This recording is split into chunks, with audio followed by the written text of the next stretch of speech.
Hello YouTube. I am back because I'm going to play another 5 Lives of Zombie Digger.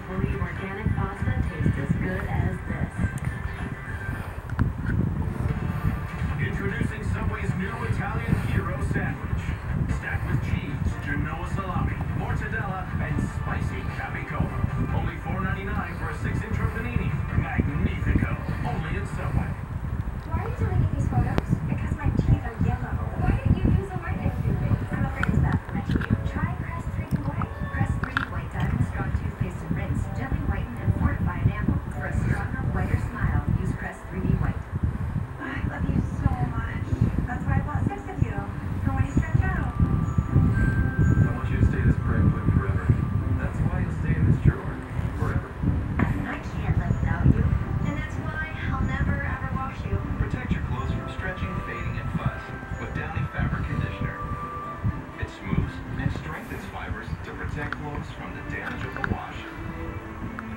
So your favorite clothes stay your favorite clothes. Downy Fabric Conditioner. There's a new essence in new herbal essences. It's BioRenew, a blend of sea kelp, aloe, and antioxidants that help bring your hair back to life. New herbal essences. Let life in.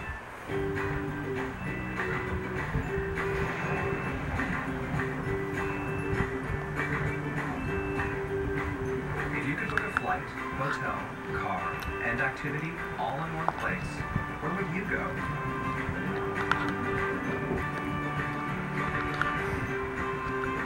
Expedia gives you the world in your hand, so you can see more of it. Expedia. Well, here, nice to meet you. A pleasure to meet you. Everybody wanted to live here. It's a very, very family-oriented neighborhood. They appear to be very close. Oh. And then it escalated to even further.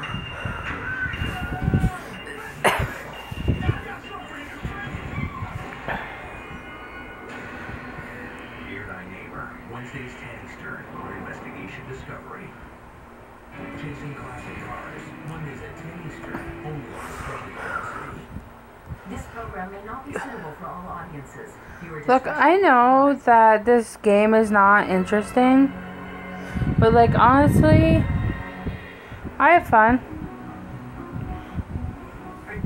So I hope that everyone else would have fun. I know, it's boring. I get it, but honestly, I want to be honest with you guys, it's not boring to me. That's what people say that is boring, but it's not boring to me.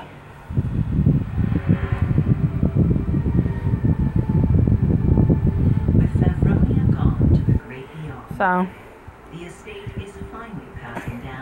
and sometimes that happens. You know, I get stuck. Yeah, I'm not done being stuck. Just letting everyone know who's watching me. Which is probably no one. But if you are watching me, I thank you for and welcome to the stream. Trayvon is married, has a family. Debbie, his wife, has a job, and his son's attending school.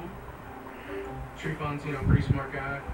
A nice house, So, very nice neighborhood. I would hope He is a hardworking individual and supports his family. that I'm a little bit liked. But Then there's younger brother, Aris. I know this YouTube world and this whole streaming thing, it's hard. Paris is, You know, you have to be really streaming like actual games that people would love to see, not like boring ass games like I'm playing. But I'm a boring ass person. No, I'm kidding. Has he ever ventured far from the nest? Essentially, Paris's full-time job. I want everyone to know you can make your own fun. If I could point this towards take care of his mother. my He's PS3, never married. He does not have any children. I would do it.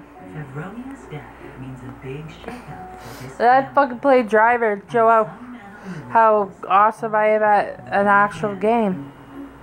A game that's important to you guys.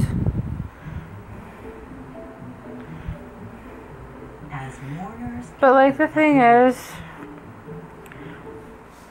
people don't find games like this interesting. Because really they're not. You know? There's some people like... There are some people that actually like this game, but... There's some haters too, you know? Not everybody's gonna like one game, you know? Or like... Not everybody's gonna like people's streams. You know, if I could vlog, I would. Learn how to vlog. But like the thing is, I don't have money to get a camera, and... You know... I think the YouTubers know the struggle, and... I know the struggle too. The struggle is I got no money. The struggle is I probably would never live stream. He's really good at sports. He's good at football. Although, I would love to one day. You know, be able to actually be on a PS4 and have an ability to live stream. Have an ability to talk to people. Like, I want to say my heroes of YouTube are probably Samira and Typical Gamer. But they'll never watch me. He comes across as this very machismo sort of but wants to give very watching them too, you know, makes my day too. So I'm not gonna say other than that. You know, one day I'll be where they are. If you know. You know, if anybody ever does watch me. Be careful. Mother Debbie isn't too worried about her less than studious son. After all, her own younger brother Bob was no scholar, and he certainly turned out well. He is, by all accounts, a good salesman, high around luxury cars, the type of person that could close the deal, get you to sign on the dotted line. An excellent salesman and a good man. Bob is definitely a kind, caring type of person. Loves his family, his sister Debbie, and his nephew Christopher. As tight-knit as can be, the whole Manalulus clan pulls together at this trying time. Yes, they soon together in the most violent way imaginable.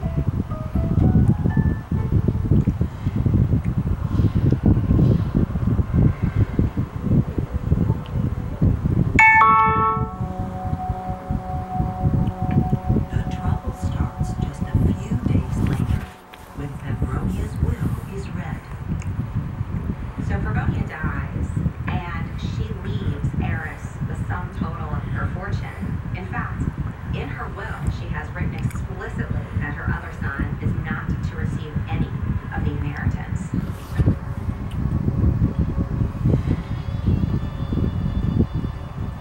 This is based upon the years that Eris put into caring for the mother and the sacrifices he made in order to do them.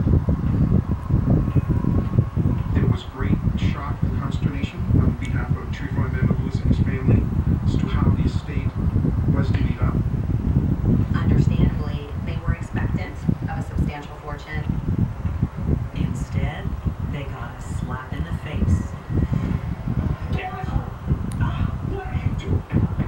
Sorry. No, you get away.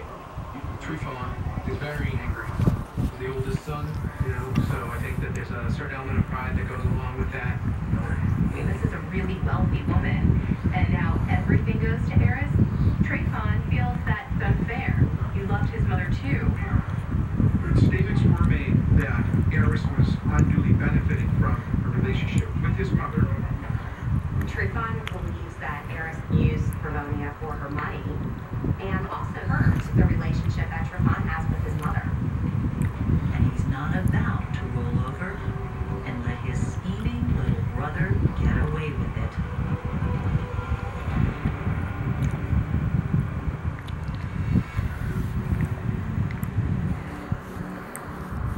The very next day, newly minted What is your guys' favorite mobile game? And maybe one day I'll play that and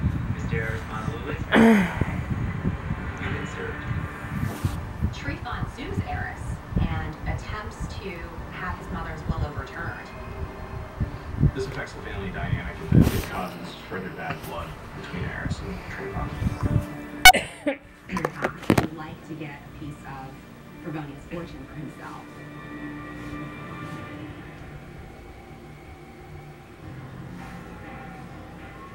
The die has been cast, but this feud won't be over until someone has a bullet in their brain.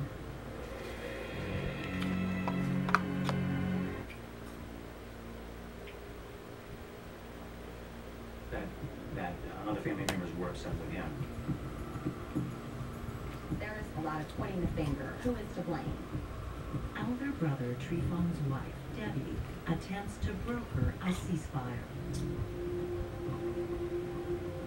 Debbie went to Eris to try to see if maybe he could do something to ameliorate the situation by just giving something to Trifon to make it all better and move on.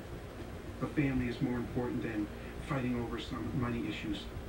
After his sister-in-law bears her soul, Aris agrees to be the bigger man.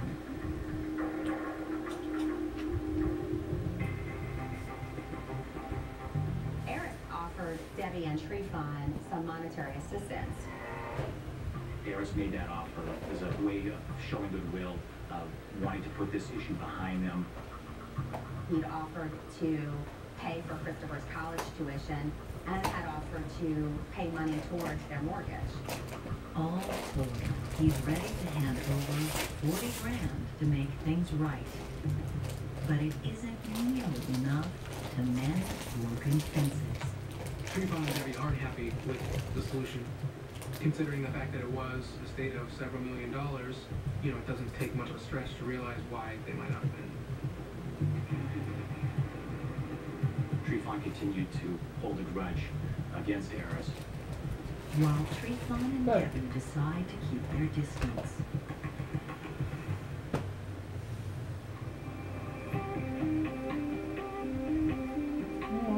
It isn't long before son Chris tries a different tack. Now that Uncle Aris is stinking rich, he suddenly becomes the team's favorite family member. Chris does show up at Eris's house and present himself, say hi to his uncle. Eris hasn't had a social life for such a long time, and now he's being ostracized from his family. And so he wants to have some sort of relationship with his nephew. And so Chris comes over and they go fishing. Though he isn't above using their quality time to plead his case. Eris tells Chris all the things that he had sacrificed during this period of time in order to take care of his mother, that Trifon isn't fully appreciating all the sacrifices that he made. Chris feels I could understand my uncle's point of view, but I could also understand my father's point of view about feeling cut out. No surprise, the constant strain of being trapped between his father and uncle soon takes its toll on the young man. Before long, Chris begins acting out, and it's starting to affect his relationship with his parents. Christopher continues to be a discipline problem at home. He doesn't seem to be very highly motivated. He is dabbling in alcohol use and drug use. The parents are struggling to try to get him on track. So amidst the tension between Anyway, I'm back. Christopher seems to Sorry, I was drinking water with ice in it. Really love that. Doing schoolwork. He's sleeping late, difficulty getting up in the morning, resorting to alcohol and some drug use. Ben suggested he was also selling drugs during this period of time as well. Seems those luxurious weekends at Uncle Eris's mansion are turning Chris into a grade A slacker.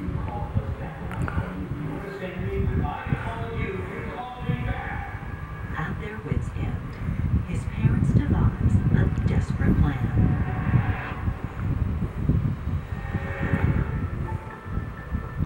Trevon and Debbie decide to enlist the support and assistance of Debbie's brother, Robert Upton. Smooth-talking Uncle Bob offers Chris a job at his upscale car lot. He's done well for himself. Debbie felt like they could bring him in to mentor Chris. So he kind of tries to show Chris, hey, you know, this is what you can get if you do things the right way. Of course, in this business, getting it done comes with some pretty nice perks. Bob would talk Christopher up. Just try to find some sort of... So I guess that was the last life. Yeah. The girlfriend Okay, well everybody join me cooking craze now. I go back and forth all the time. So now I'm gonna go cooking craze.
investigators.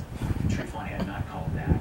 To not have received a phone call from Trifon was certainly a red flag. We knew that Trifon was somebody that we were going to want to.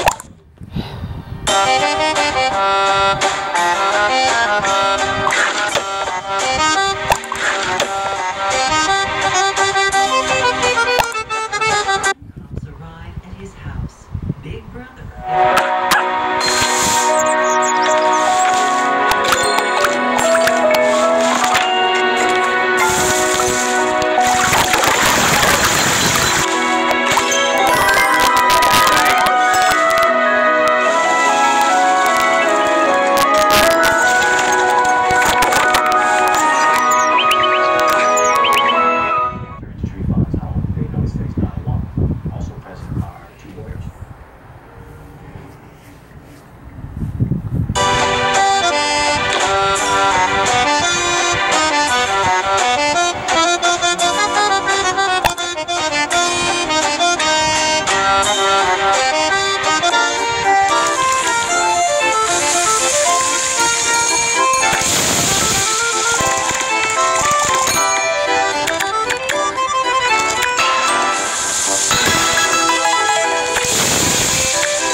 Lewis has been found shot to death.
Which member of this family is keeping a deadly secret? Did Bob, desperate and deeply in debt, try to rob his oldest relative?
Fortunately, soon after detectives expose his lies to his girlfriend,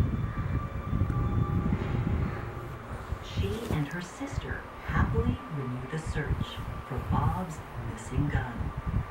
Her sister comes out from another state and is staying with her. Her sister keeps telling her, like, hey, I'm like Nancy Drew. Like, if the gun was here, it's probably still here. Let's go look for it. They go down into the basement and they start moving and tearing things apart. Some Christmas decorations and some other items buried in a little corner. There's a bag. They open it up and find a gun. It's a gun, a clip, and some books. They are concerned that it belongs to Robert Upton and concerned about the possibility that I was involved in this crime. The gun is handed over to the police. Ballistics tests are run on the firearm, and spent shell casings and seeing are linked to that gun. No doubt about it. This is the weapon used to kill Aris Manalulus.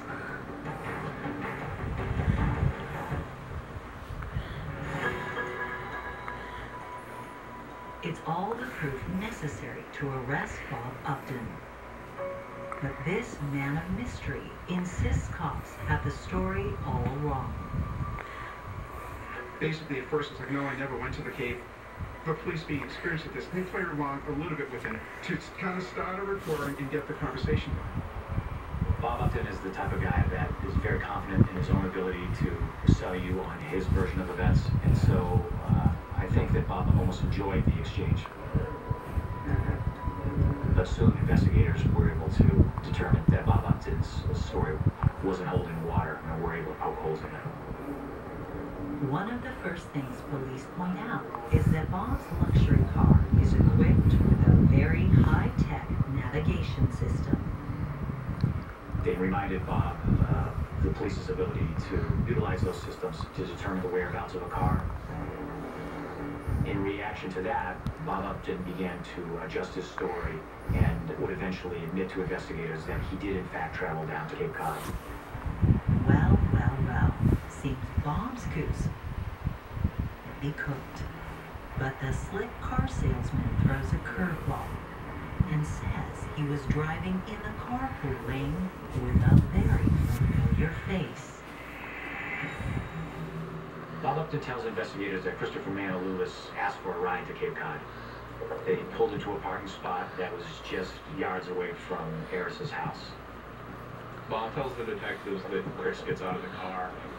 Bob claims Chris made it look like they were having engine trouble and then took off. Chris put the hood of his sweatshirt up, then walked off into the darkness. Then, a troubling discovery. He realizes that the gun that he had in the car is missing. All he could do is wait. Christopher returned some 15-20 minutes later. Bob was unable to provide any more specifics as to exactly what the purpose of the visit by Christopher was. Though in retrospect, he's sure Chris went to murder his uncle. The cops aren't exactly sold on Bob's account. To drive Christopher the approximate 1.5 hours to Cape Cod, that the teenager directed him to park in a particular location, Bob Upton's story just didn't have the ring of truth to it.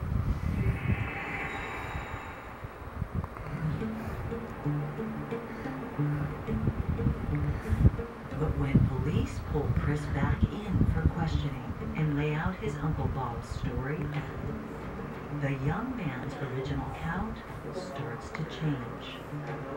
Chris's new version is that Bob tells him his whole tale of woe about needing money, so they come up with these half-brained schemes about trying to find some money.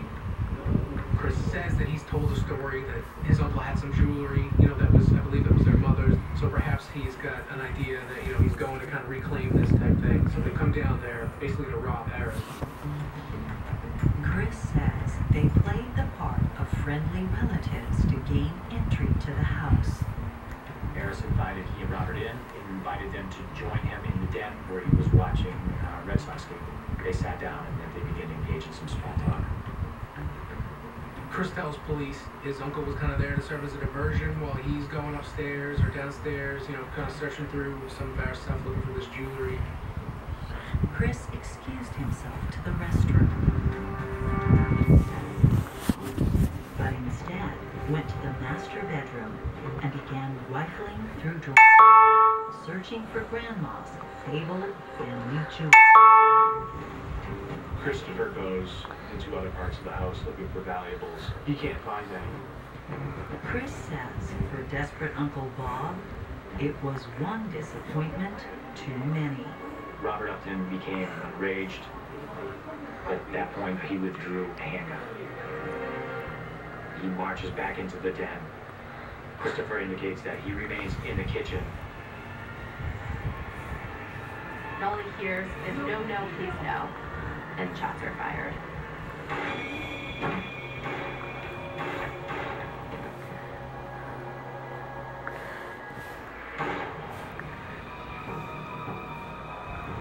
Christopher says that he's just stunned. His ears are ringing from the noise of the gunshots. Bob Upton returns back to the kitchen and says, "Man, I can't believe how much blood came out of that guy's head." Come on, hold it. Get out of here. Christopher indicated that he couldn't even look over for fear of seeing Harris on the floor.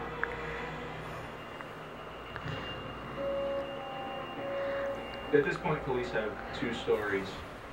Chris is pegging Robert Upton as the trigger man, and vice versa. Robert Upton is pegging Chris as the trigger man. So detectives arrest both of them for the murder. Facing the prospect of standing a long jury trial, Chris strikes a deal. Chris ends up pleading guilty to manslaughter. Still jailed, but he gets buffer time. The brash Upton takes his chances with a jury, but Chris's testimony sinks his ship. Bob is found guilty of murder and sentenced to life in prison.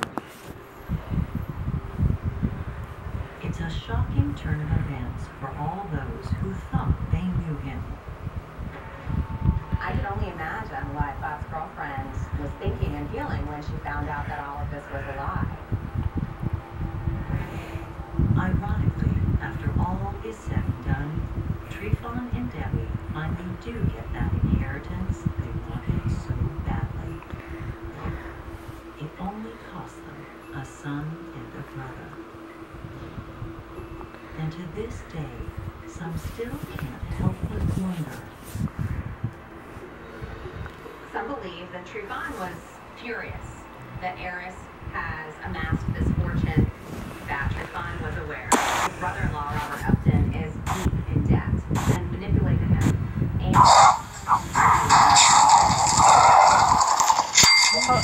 Bob Upton Hello, I'm on your stream. was only circumstantial evidence when we asked